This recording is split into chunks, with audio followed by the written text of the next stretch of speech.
Hello hi everyone, मैं Sangeeta expert में आप सबका स्वागत करती हूँ।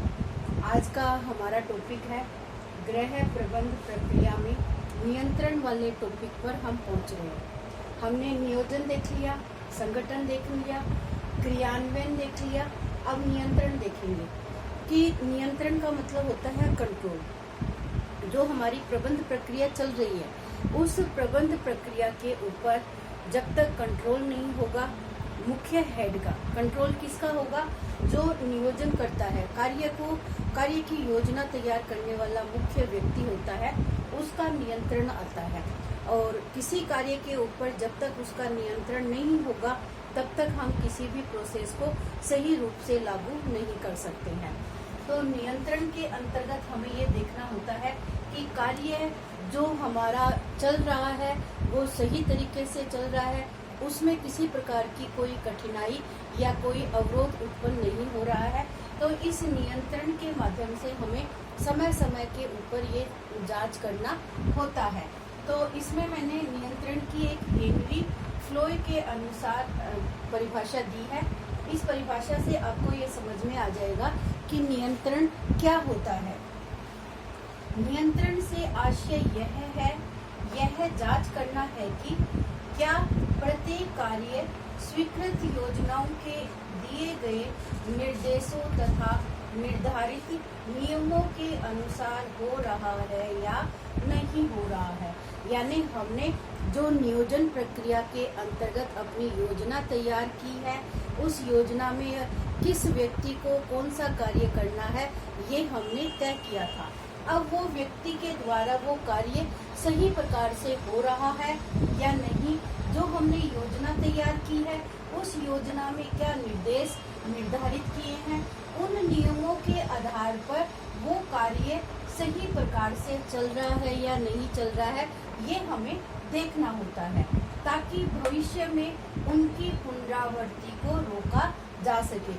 मतलब कहने का मतलब ये है कि ये योजनाएं हमने तैयार की है, अगर इस योजनाओं में कोई कमी है या कोई दोष है तो इस कमी या दोष को हम क्या करेंगे, आगे जो भविष्य में बनने वाली योजनाएं हैं उन योजनाओं की पुनरावृत्ति में इसको रोका जा सकता है।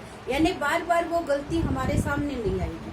अगर हम एक बार नियंत्रण करके उस हमारी गलतियों को पकड़ लेंगे तो जब दोबारा योजना तैयार की जाती है तो उस योजना में वो बात पहले सामने आ जाती है कि पहले हमने ये योजना बनाई थी और उसमें हमारी ये कमी रही थी, तो उस कमी को पूरा करते हुए हमें सही प्रॉपर रूप से दूसरी योजना तैयार करनी पड़ती है। इस योजना की कुछ विशेषताएं हैं। जैसे हमने संगठन की विशेषता देखी थी, नियोजन की देखी थी, वैसे ही नियंत्रण की भी कुछ विशेषताएं दे रखी है।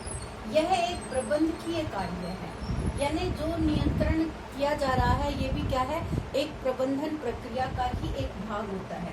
तो ये एक प्रबंधकीय कार्य है, ये एक सतत चलने वाली प्रक्रिया है, ये लक्ष्यों पर आधारित होने वाली प्रक्रिया है, ये एक संपूर्ण पद्धति है।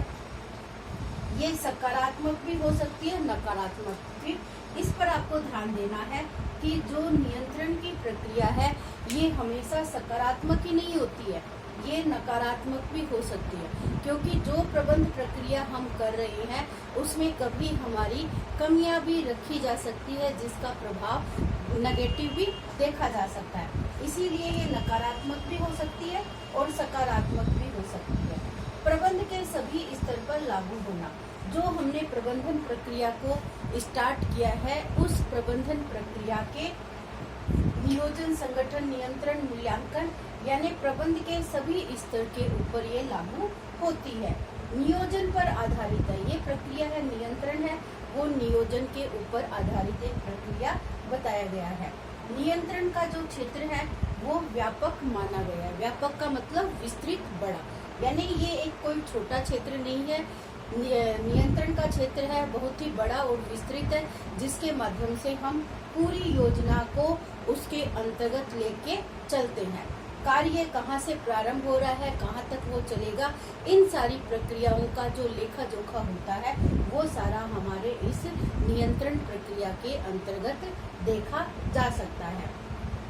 नियंत्रण के 3 मुख्य चरण बताए गए हैं, जिसमें से पहला चरण है क्रियान्वयन को शक्ति प्रदान करना। नियंत्रण क्या है? जो हमारा नियोजन हुआ है, नियोजन से जो संगठन और संगठन के बाद जो क्रियान्विति यानी कार्य करने की जो नीति तैयार की गई है, उस क्रियान्विति को शक्ति प्रदान करना ही नियंत्रण का प्रमुख कार्य बताया गया है। क्योंकि जब तक हम क्रियान्विति को शक्ति प्रदान नहीं करेंगे तो हमारे नियंत्रण के माध्यम से, क्योंकि हमें ये हमेशा डर रहेगा कि अगर हमारा कार्य बीच में गलत हो जाएगा तो किसी दूसरे व्यक्ति के माध्यम से हमें कुछ सुनने को ना पड़े। तो ये हमारे ऊपर नियंत्रण रहता है, उसका डर रहता है और उसकी वजह से हम अपनी क्रियान्विति को सही गति प्रदान करते हुए कार्य समय पर पूरा करने का प्रयास करते हैं।